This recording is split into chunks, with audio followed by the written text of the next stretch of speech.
Chinese goods. So, could an escalating trade war with China cancel out the benefits of the tax cuts that went into effect this year? Joining us are Representative Leonard Lance, a Republican from New Jersey, and his Democratic counterpart, Representative Josh Gottheimer, also of New Jersey. Welcome to both of you. Let's start with tariffs, Representative Gottheimer, and tell me whether you think Congress needs to be more involved in the discussions about tariffs, about trade deals with between the United States, Mexico, and Canada, and so forth. Well, I think, of course, Congress has a very important role to play. I also think, we've got to be tough on China. They've got a history of cheating, but we've got to be targeted in the way we do these tariffs. You can't just have another $200 billion of sweeping tariffs that affect a lot of businesses here and actually have the perverse effect of causing us jobs and economic growth, which could counteract any recent economic growth. And I hear this all the time, I'm sure Leonard does too, from our businesses at home. We're saying, wait a second here, I don't understand why we're getting targeted. This doesn't make any sense, and it's hurting our businesses. Congressman Lance, if you add $200 billion and $267 billion and $50 billion, you're really talking, as Elon Muis, our correspondent, said a moment ago, you're really talking about every good that is imported from China here. Does this concern you that the ripple of that? Number one, Congress is not involved in these conversations, it seems, and number two, that the economy could be deeply affected by it. Yes, it concerns me, and I agree totally with Josh.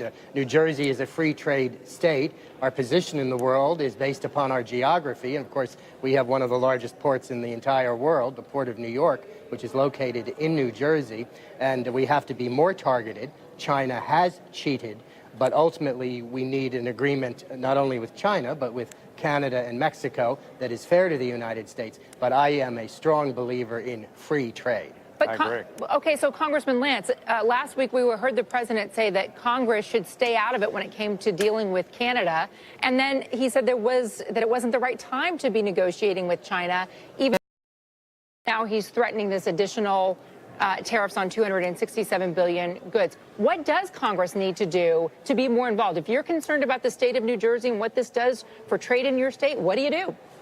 We point out to the White House that we should be involved. We have a constitutional responsibility as the legislative branch of government. This is not exclusively the responsibility of the executive branch. I agree with the administration that we have to be tough on China, but the ultimate goal is to make sure that we can trade freely. Let's turn to taxes and the idea, Congressman Gottheimer, that a tax reform 2.0 package may come out of the Ways and Means Committee or be discussed there over the next couple of weeks. I'll get both of you to weigh in on this. What do you think about the idea of turning all of the tax cuts for individuals from a temporary status to a permanent status? Good idea, bad idea? Terrible idea. As we've talked about before, I support cutting corporate tax rates. But the problem is it was done on the backs of states like ours in Jersey, where it's had a significant impact, and it's been a tax hike on our residents. And the IRS just put out a report yesterday that says, on average, in my district, every single county will have their taxes go up because the deductibility, as you know, has been gutted and capped off at $10,000. And on average, like in Bergen County, New Jersey, which I represent, it's on average $24,000. So I want tax cuts, not tax hikes. And I'm really sick and tired of these other states, these moocher states, continuing to get benefits on our backs.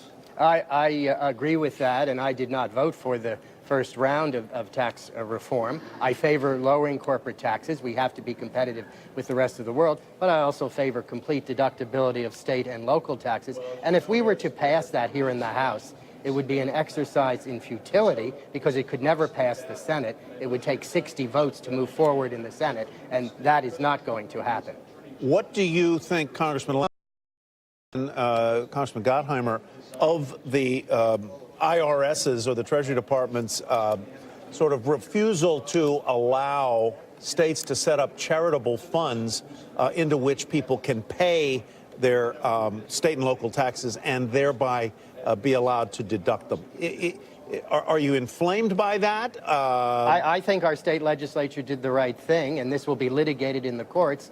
And there have been prior situations that the IRS has permitted this regarding charitable contributions to schools. And based upon the history at the IRS, I think that the courts may very well rule in favor of states like New Jersey that have done this. I mean, and just adding to that, I completely agree.